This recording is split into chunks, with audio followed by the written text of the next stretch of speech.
Good.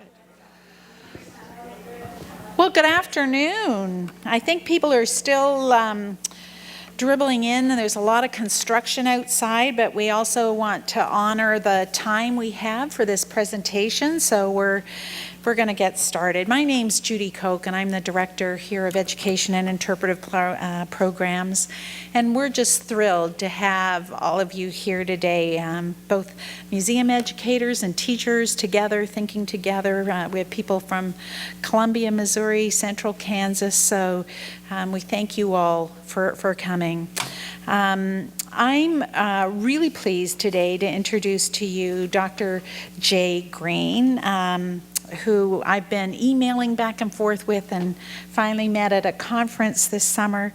But Dr. Greene received his PhD from Harvard in 1995 and is the 21st Century Chair in Education Reform. There's a title I'd love to have, Chair of Education Reform at the University of Arkansas.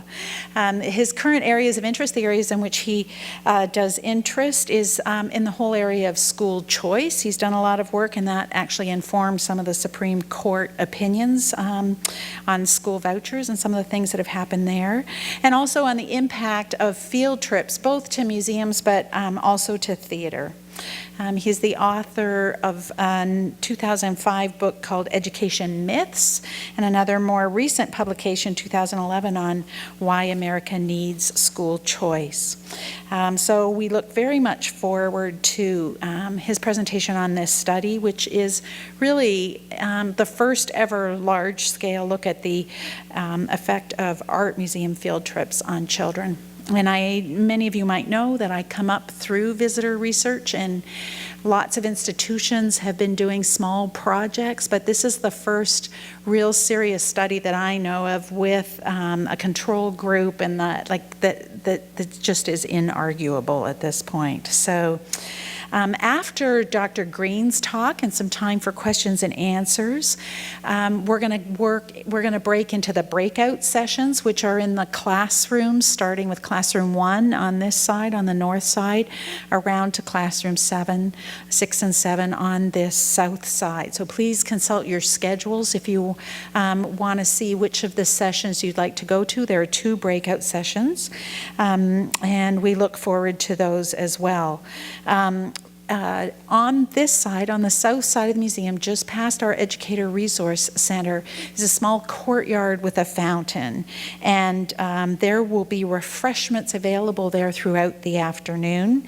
And I just want to remind you, if you put this little pink placard on your dashboard, they'll just open the gate for you automatically. So even if you're a museum member, this is the fast track out of the parking garage. So, which, you know, it can get kind of crazy when there's a lot of people here. But without further ado, Dr. Greene.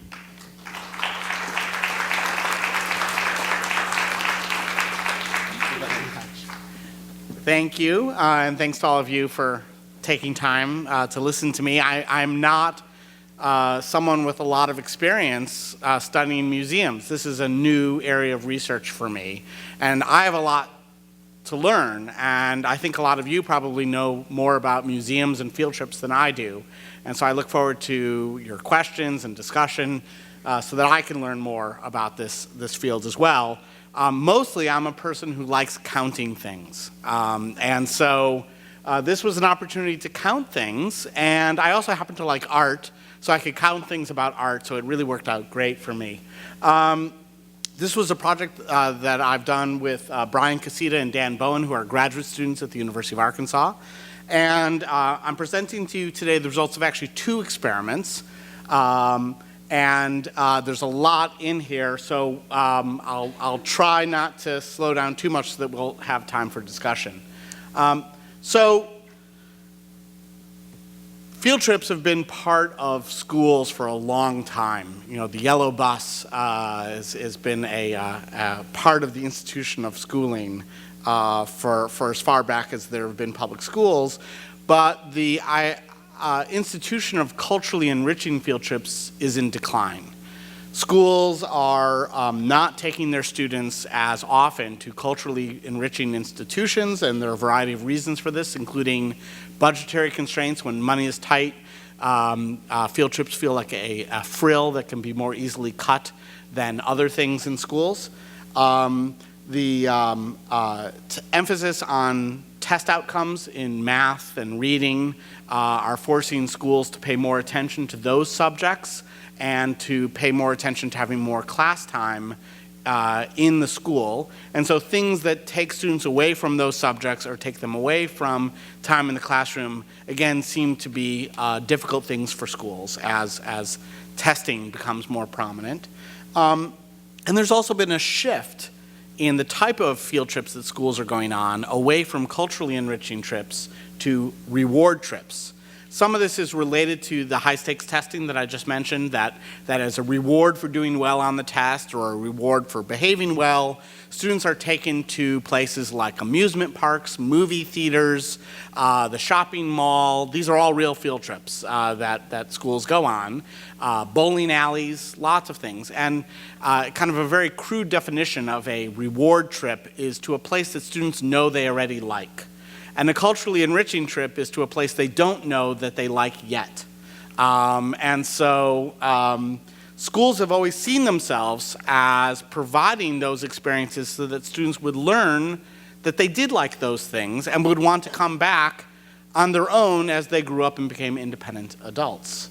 But as the culturally enriching trip is in decline, it's unclear whether schools still see themselves as having that role. And it's possible that there are some negative consequences to this decline.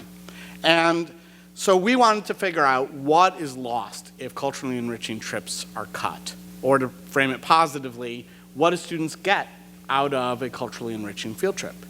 So that was a major motivation of doing this experiment, or embarking on this research agenda.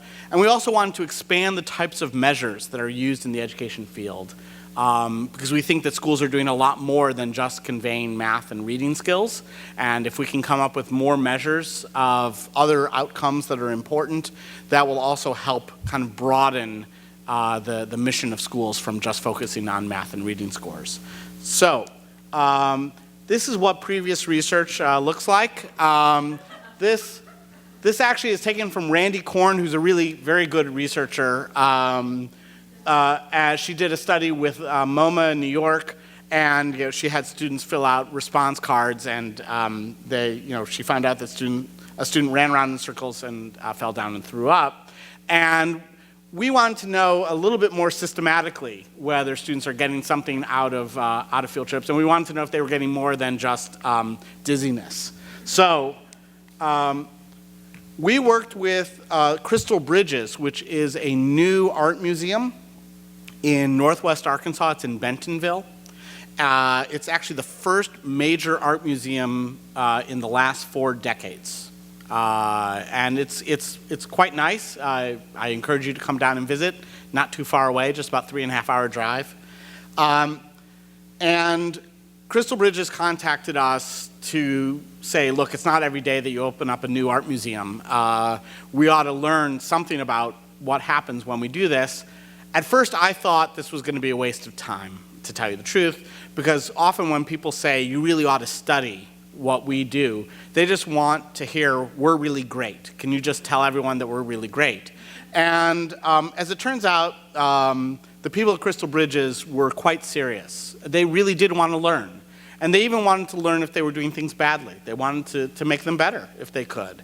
So they wanted to get information on how students were experiencing the trips that they were offering. There was huge demand for these trips. It was an area that never had an art museum before. The field trip program was endowed so that the trips were completely free to schools. The endowment covered the cost of the bus. Schools were reimbursed for the cost of the bus. They were provided with free admission and free lunch. And they even paid for a substitute teacher back in the school for the teachers that were chaperoning the trip. So it was a completely free to the school experience. So the novelty of it, plus it being completely free, led to a lot of interest in the area in taking school tours of the museum. Because there were many more groups that wanted to go, than the museum could accommodate right away, they had to have some fair method of rationing who could go and who couldn't.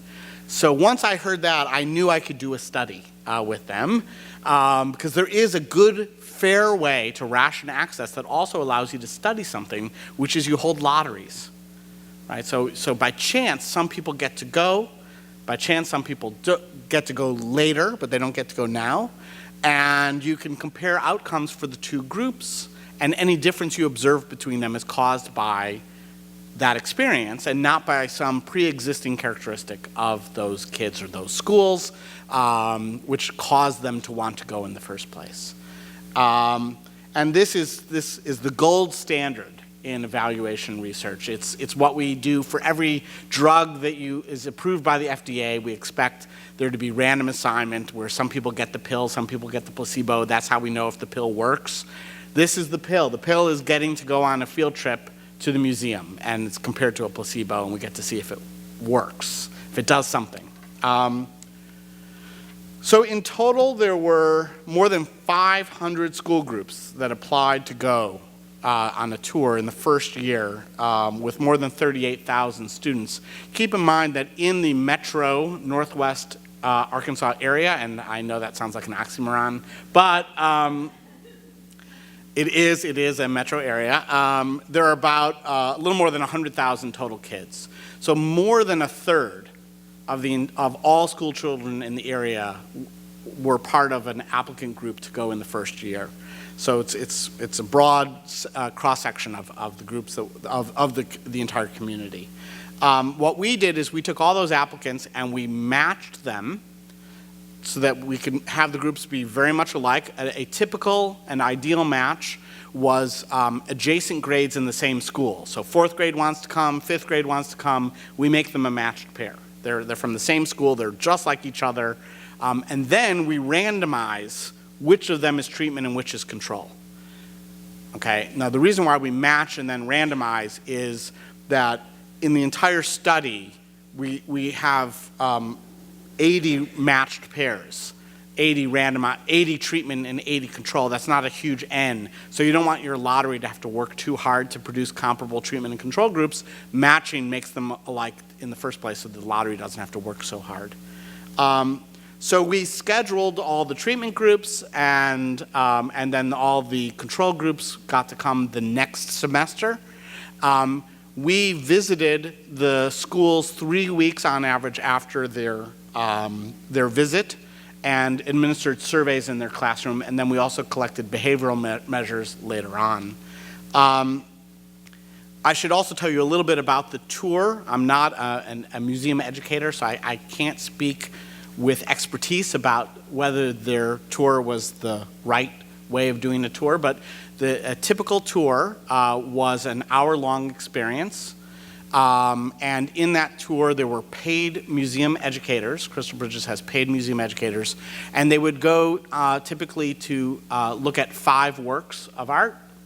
And they largely have student-directed conversation about those works.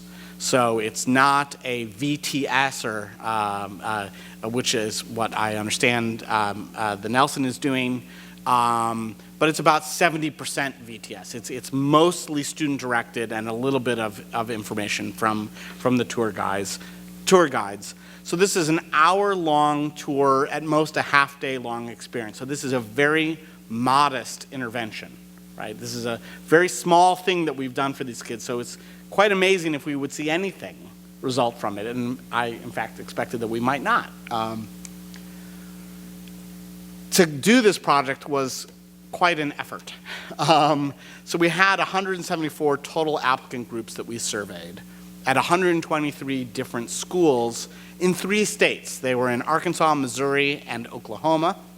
We drove, the 3 of us there, Brian, Dan, and I, drove 12,000 miles, almost, to visit those 123 schools, to administer surveys to almost 11,000 students and almost 500 teachers. And we collected more than 500,000 bits of information. The stuff that we collected is much more than what I'm presenting to you today. We've barely scratched the surface of what we've collected, so we have a lot more yet to learn from this experiment. This is just to give you a feeling for the distribution of students by age. It had students all the way from kindergarten through 12th grade, but the bulk of the students are concentrated in the elementary school grades, which I think is fairly typical for school tours to an art museum, is that's where you see the bulk of it, is in the elementary school grades. This is just to show you that the treatment and control group were, in fact, like each other. The lottery worked. Right? You got treatment and control group, which were identical on average, except for the fact that one group got an experience and the other group didn't get that experience. This is to show you Greek letters, just to, just so I could say that I'm a scientist and wear a lab coat. Now, just to say that this is a randomized experiment within matched pairs, that we did control in addition for the gender and grade of the student, just to improve the precision of the estimates, and that we got subgroup results through an interaction term. That's what that last bit of Greek is on the bottom. Okay, so this is what we learned in summary, and we'll go through it in detail. But we learned first that students who went on a school tour of an art museum by chance could recall school visit themes, school tour themes, very well. That is, they remembered in detail things from their experience. We had been told by a lot of people in the museum education world that students don't really remember anything. They don't even remember what paintings they saw, that's not really the whole point of a tour anyway. So we just wanted to know if the experience registered with them, and it did. They remember it, and they remember it well. 3 weeks out on average, but we surveyed some as long as 8 weeks out, and they still retained it at very high rates. Second, students who by chance went on a tour demonstrated significantly stronger critical thinking skills. Third, that it changed values. So students who went on a tour demonstrated increased tolerance. They also demonstrated increased historical empathy, and I'll describe what that means in a little bit. And also they developed a taste for coming back to cultural institutions like art museums in the future. And all of these benefits that we observed were much larger for disadvantaged students than for more advantaged students. So that's a summary of what we found. Now to go through it in detail. First, recalling themes. So to measure whether students could recall things from their tour, we showed them copies of paintings that they saw, and the control group that they're matched with would see the same images, and then we asked them questions, mostly factual questions or interpretive questions about that work, just to see if they remembered it. Now keep in mind that because these are mostly student-led discussions, whether certain facts would come up or not was not a certainty. They might not even talk about something. So there'd be no guarantee that even this information would be conveyed.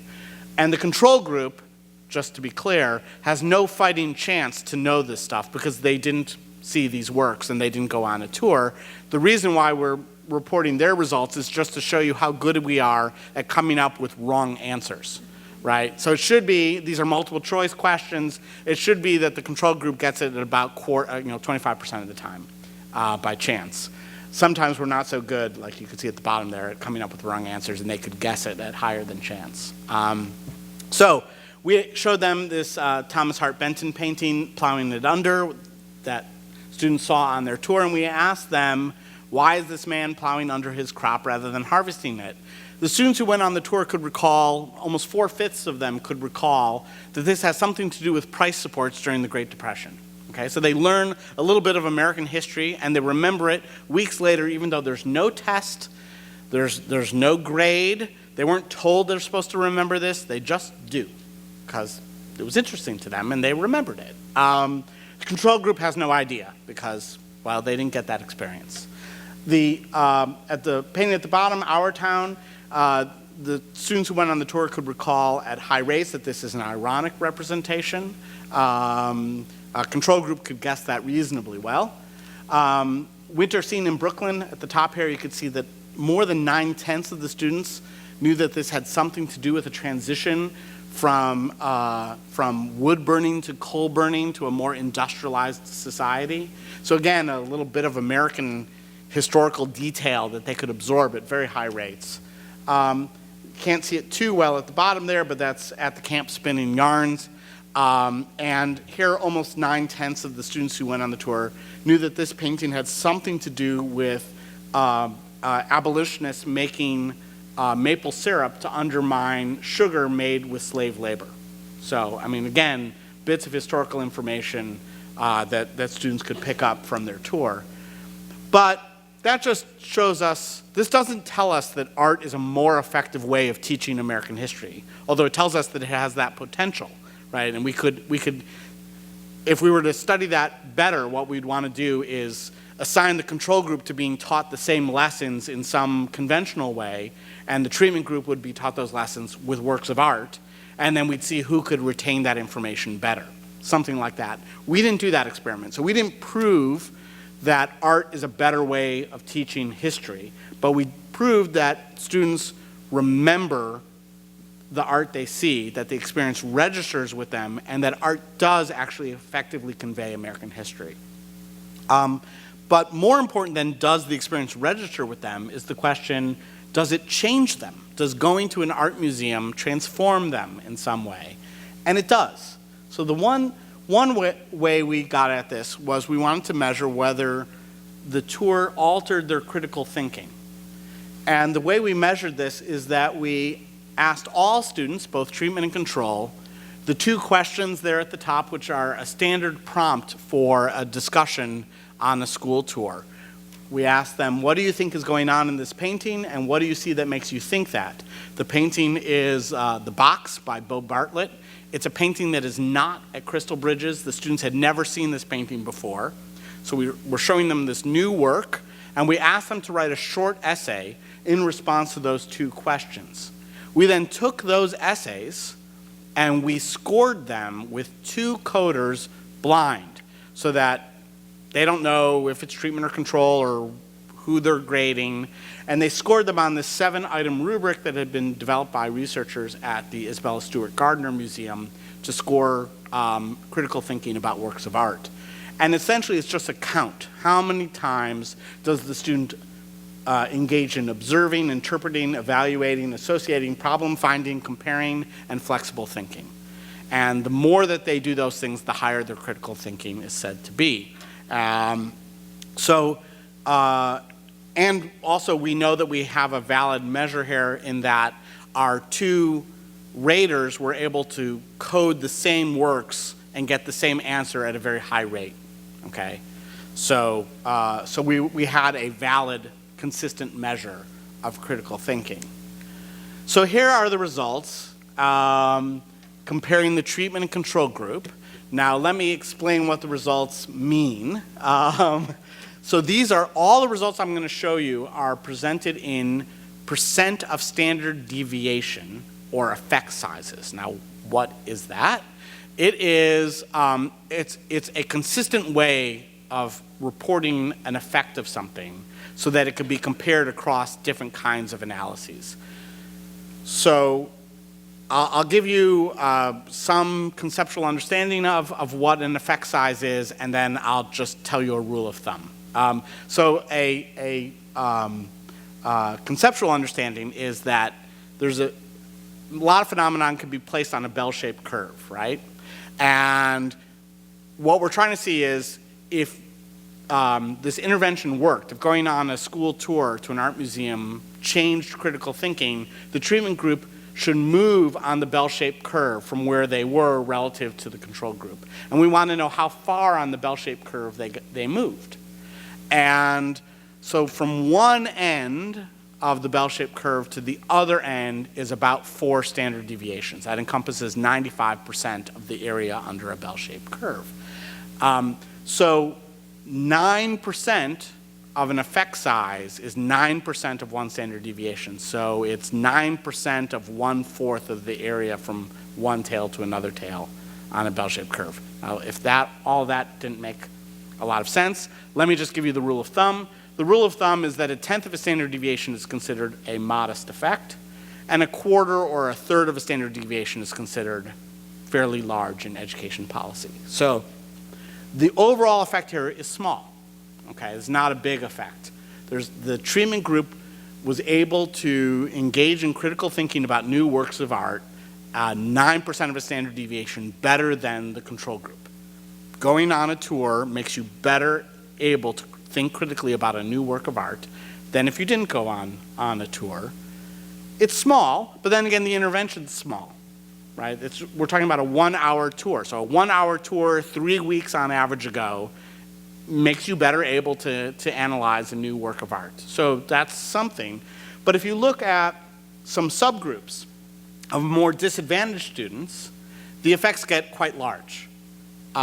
So students from smaller towns, that's a proxy for rural students.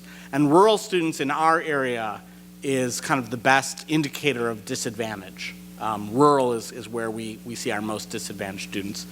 They're getting about a third of a standard deviation increase in their critical thinking skills, which is really quite large. High poverty, students at high poverty schools, about 18% of a standard deviation.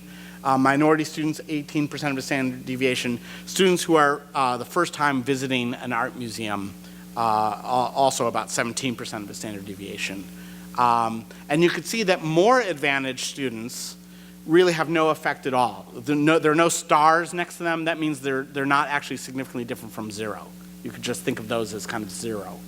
Now that doesn't mean that an art museum experience is not good for kids from big towns, wealthier areas, or white kids. It just means that those kids are likely to get this benefit even if the school doesn't take them. So parents, more advantaged parents, are more likely to figure out some other way to get that kind of experience to their kids.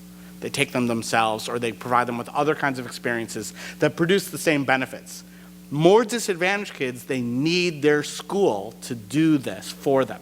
They need the school to provide this experience if they're likely to have this experience at all, which is why they benefit so much more, okay? So the overall effect's not that big. Subgroup effects are much larger for disadvantaged groups. So school tours really do matter in producing higher critical thinking skills, particularly focusing that benefit on disadvantaged students.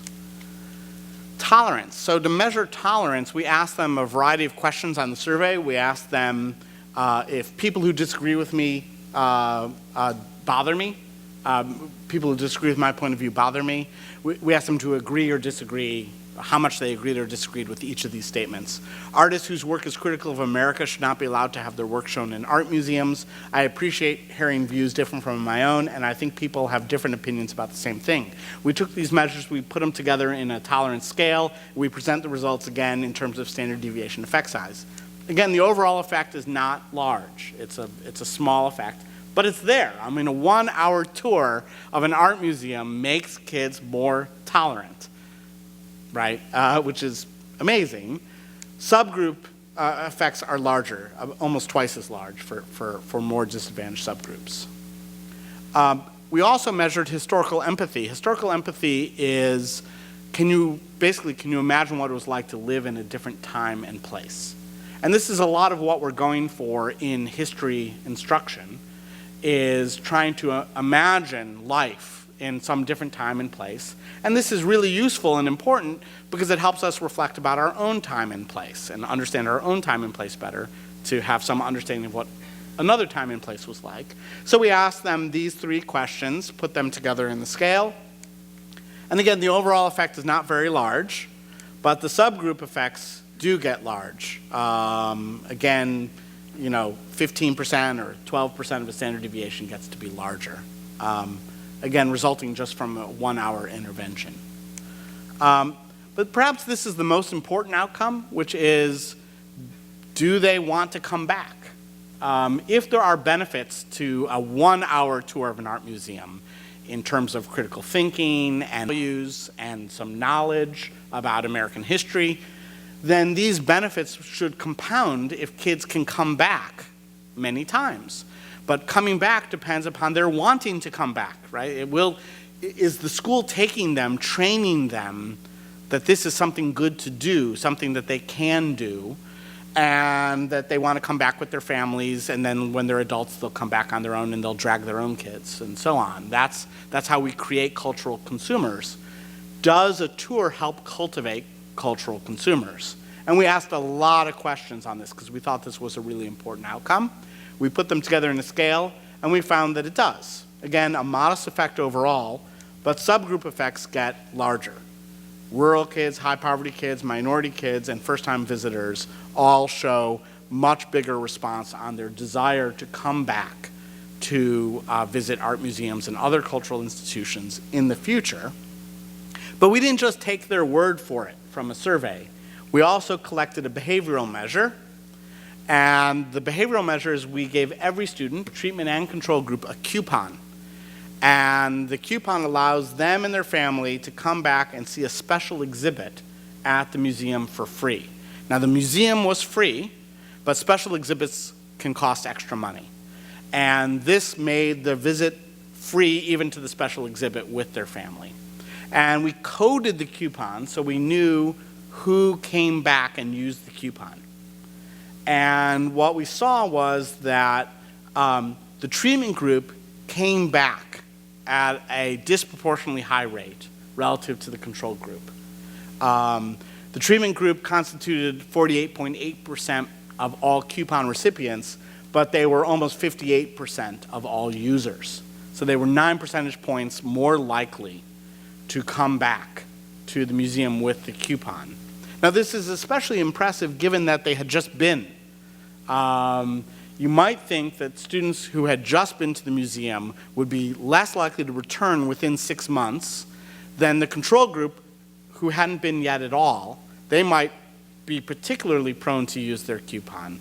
But in fact, the students who got the tour used the coupons with their families 9 percentage points at a 9 percentage point higher rate than the students who hadn't been on a tour within 6 months of receiving that coupon. So we are not just training people to say they want to come back to art museums, they actually do come back to art museums at a higher rate if they come on a school tour. Now, those are the effects. Now, I should say that all of these results I've shown you, they are rock solid because of the random assignment design. We know that the school tour produced these effects. But there are limitations to this study. And one limitation that's important is that this is just the effects 3 weeks out on a survey or 6 months out on the behavior of coming back to a museum. What about a longer term effect? And what about the kind of compounding effect of multiple visits? This study does not address those questions, but we did another study that does get at those questions. And so it has the advantage of having long-term measures and gets at the compounding effect of school tours, but it doesn't have quite the rock-solid random assignment, but it's close. So let me talk about it. So this is the Walton Art Center study. Walton Art Center is a performing arts theater in Fayetteville, Arkansas. They put on musical performances, dramatic performances, dance performances, and school groups regularly go on tours to see specially designed performances for those groups. So what we did is we took advantage of the fact that there were 2 districts in the area that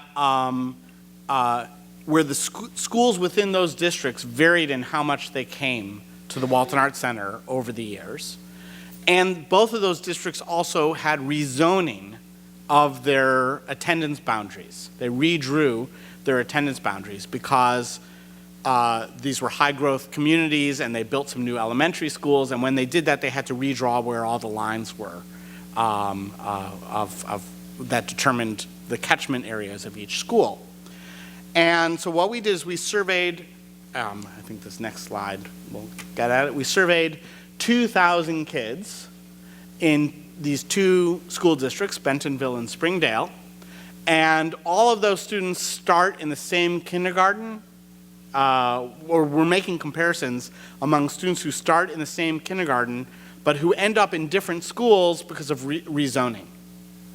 So effectively, this is a randomized experiment. They were assigned by luck to a different school that went on more field trips or fewer field trips just because the line was redrawn. It's kind of chance whether you're on one side of an attendance boundary or another. And so the luck of being rezoned into a new school caused them to go on more field trips or fewer field trips. So we can get at the effect of going on a field trip through that, okay? The reason why you wouldn't want to just compare kids who went on more field trips to less straight out is that those kids are going to be different.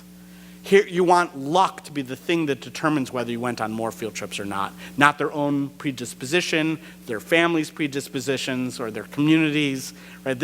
None of those things determined in this case whether they went on more or fewer field trips. The thing that determined it was luck, chance. And so we know that this is caused by the field trip experience and not by their predisposition, their community's predisposition towards these cultural experiences.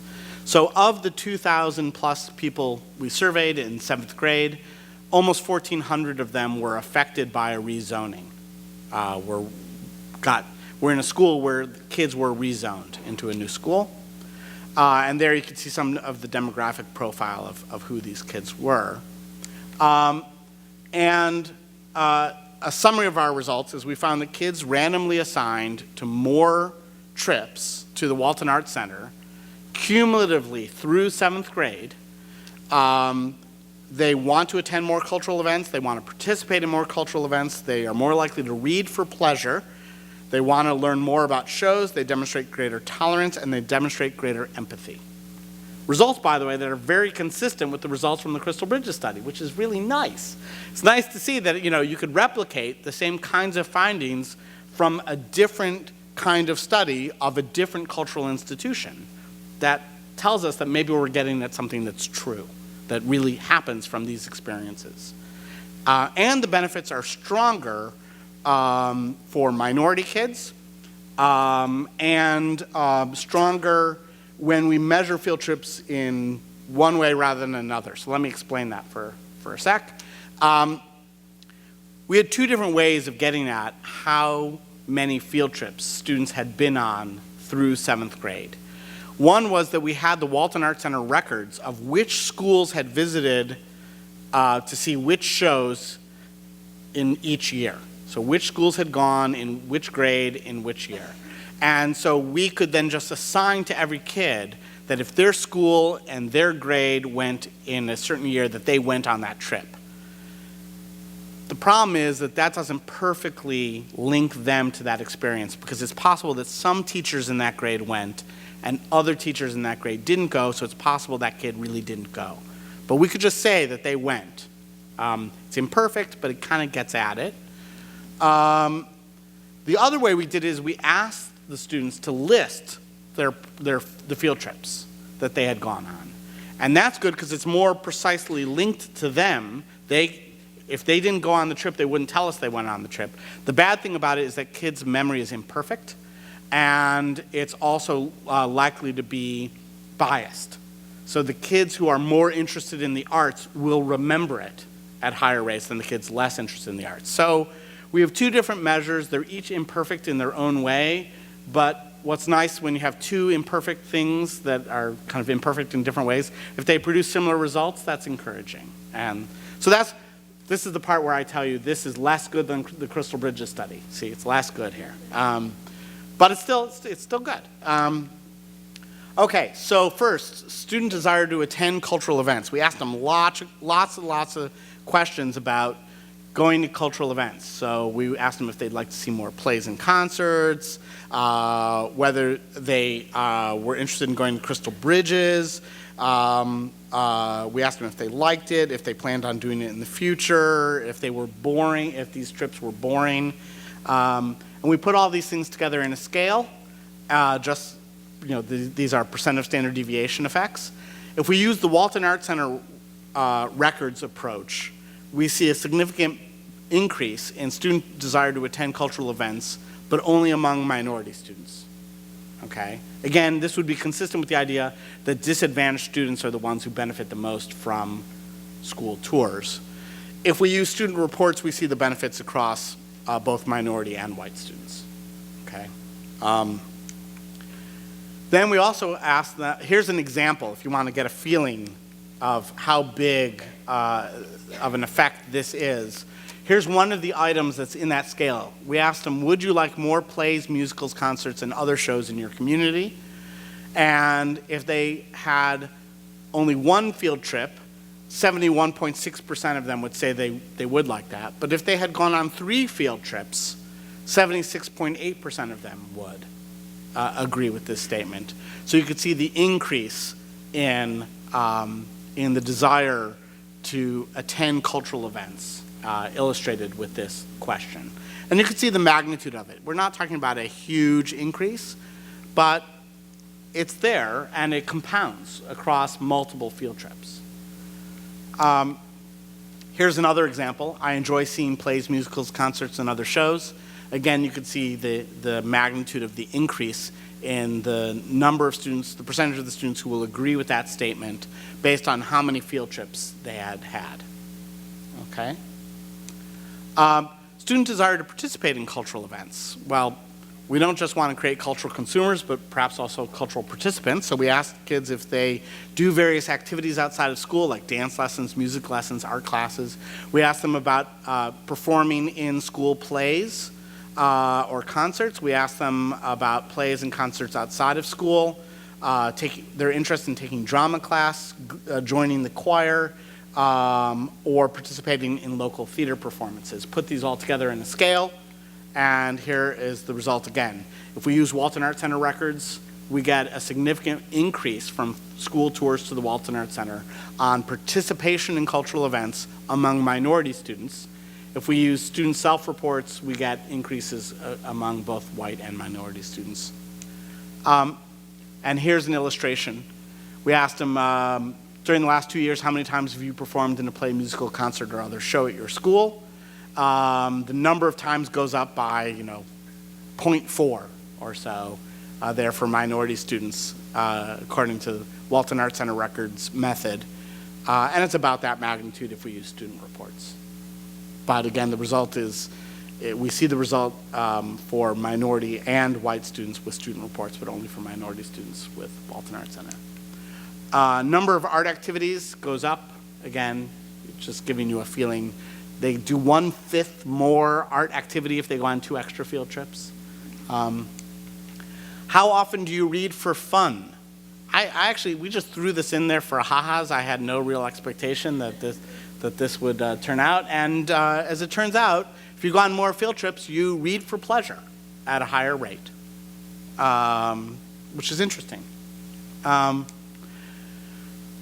They are more intellectually curious about cultural activities. They want to learn more about them if they go on tours. Here is a measure of tolerance. We ask them if they appreciate hearing views different from their own. The more tours they go on using student reports, the more likely they are to appreciate hearing views different from their own. They learn to be tolerant by going on more field trips. And they learn to be more empathetic. We ask them if they're concerned when other people have problems as a measure of empathy. And they're more empathetic if they go on more field trips. So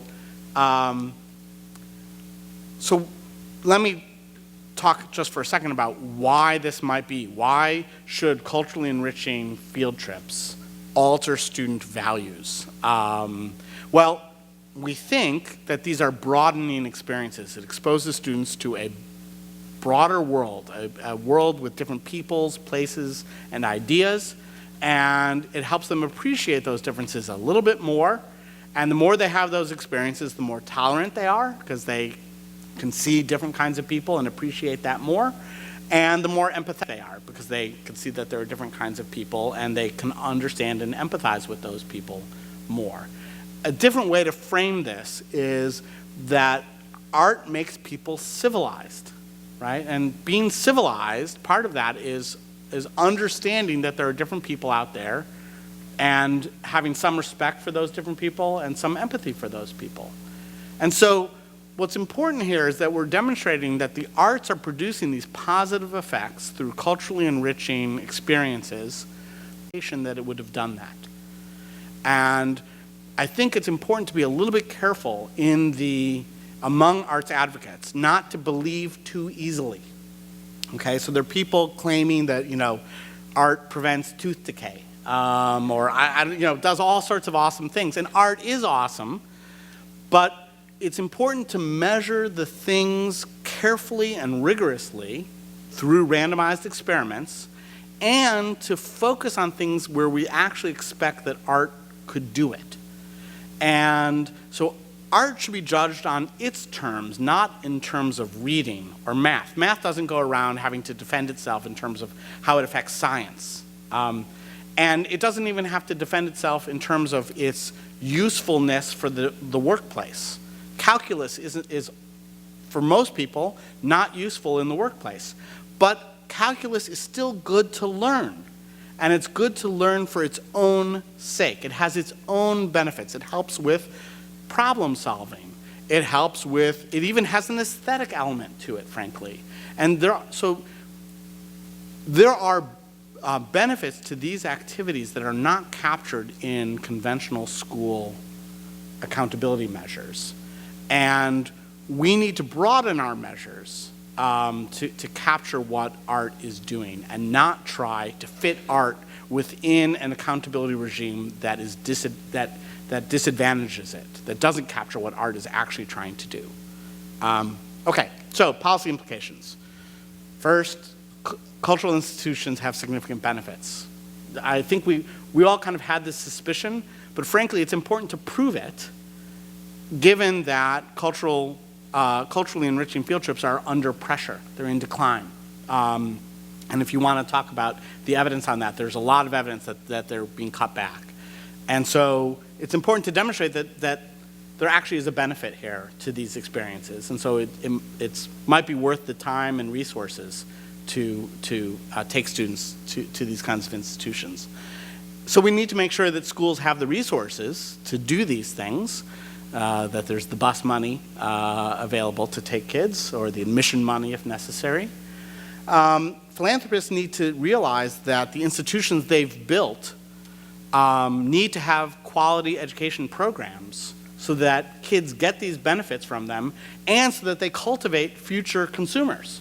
They're not going to have customers in the future for their art museums if they don't support quality educational programs which help train kids that this is a good thing for them to do when they grow up. And lastly, we need more research on this. I mean, this is a kind of brand new area for me, and it's frankly kind of a new area in the field. There isn't a lot of random assignment evaluation going on in the area of cultural institutions. And I think that kind of rigorous evidence is important for persuading people who are not already persuaded that museums have these benefits. If you're already persuaded, then any kind of evidence will do, but you want to persuade people who aren't already persuaded. And for that, you need a rigorous research design, and we need more of those kinds of studies. So that's my presentation, but I look forward to your questions and discussion, so thanks. Oh, I should just quickly tell you that I'm doing some new projects. So one, we're randomly assigning kids to see Christmas Carol and Hamlet at a local theater in Fayetteville to see what that does. We're doing a similar study with a science museum in Little Rock, and we're working on a new project with Crystal Bridges. And then lastly, I have to show you some of the schools we visited. Remember how I said rural schools, that's disadvantage for us, is rural. And this is what rural looks like. This is Mount Judy Junior High School. You might pronounce it as Judea, but they pronounce it as Judy. And that's it there. This is in Oklahoma, school in Oklahoma. This is Deer School. There's actually, the school's down that dirt road there. What? This a golf tournament. I don't know. There's a golf tournament somewhere. I don't know. This is actually not a school, but it was in a town where we did where we did administer the survey. That's the library. That's actually the current library. You can see the little AC unit, so you know that it's actually the library that's still functioning.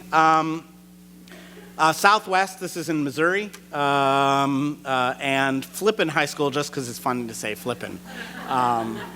And so these were some of the schools that we visited, so thanks.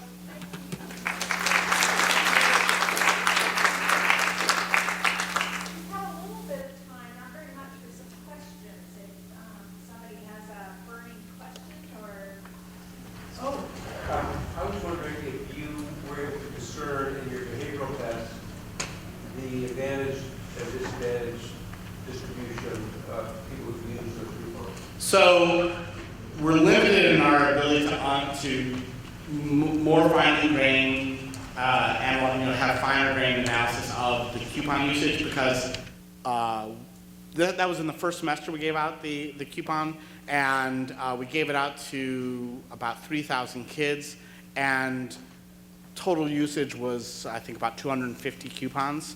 Most kids don't come back within 6 months. So then you can't break it out much finer than that. But we did run some analyses along these lines, and in general, more advantaged kids come back at higher rates, in general. The treatment does not alter that fact overall, other than elevating turnout by everyone. So more advantaged kids use the coupons at a higher rate than less advantaged kids because they have the resources to use it. They have the ability to get their family to go, and they have the transportation and everything. So, look, this doesn't equalize every disadvantage, but it closes the gap a little bit. And just really quick, I was just wondering how many people who were from the control group went to the museum with their coupon? Did you know the statistic? Yeah, so it's 40-some% of almost 300. So it's a low number. Okay. Yeah. Yeah. I'm sorry. You should call people. Okay. Do you know any of this work being done in history? I don't know, but I'd be happy to talk to whoever's working at history museums. I think that my suspicion is that these kinds of benefits are produced by a variety of cultural institutions. I don't think it's unique to art museums or a performing arts space. I can tell you we do have some preliminary results from the Science Museum, and they look very similar, right? So I think cultural institutions kind of provide some civilizing effects, and I think that's mostly what we're getting here, are civilizing effects. I just wanted to clarify that the Nelson Atkins isn't doing pure BTS tours. Oh. They're doing, Sorry. No, that's okay. Much like Crystal Bridges, we're doing a modified sort of blended approach. Very, very similar actually to the BTS program. So to me, one of the things that would be really interesting is as museums are moving into this more student-directed approach, comparing the more traditional didactic approach to the new approach and seeing what the difference, if any, in the effect would be. We actually tried to pitch Crystal Bridges on doing an experiment on that, where we would randomly assign kids to getting more of a VTS type tour, a more student-directed tour, and some with more information provided by the guide. And they wouldn't go for it because they said, well, we know that doesn't work, so we're just not going to do it. So, they were very brave and willing to learn, but there were some things they weren't going to study. So. I think there was one last question. Yeah, you initially said that you didn't suspect that you would see any difference. What was the most surprising thing that you found as an educator? So, the only thing I thought we were going to find was cultural consumer. When I went into it, that was the only thing I really felt like. It's made sense to me that you train kids to want to consume something by the example of consuming it. That made a lot of sense to me. And if you take them to amusement parks, you train them to go to amusement parks, which is why, by the way, Disney has a whole program for school tours and a website with all of the alleged benefits of learning about G-forces. I mean, honestly, you should see their website. It's really quite something. So that made sense to me that would occur. All the rest was a reach, was stuff that I didn't really expect would pan out, but did. Not huge, but it's there, and I think it's again this kind of broadening experience or civilizing effect of cultural institutions. So thank you so Sure, much sure. for coming up to share with us. And we're going to break now at a respect of people doing the various breakout sessions, but certainly if you have burning questions, I'm sure Yeah.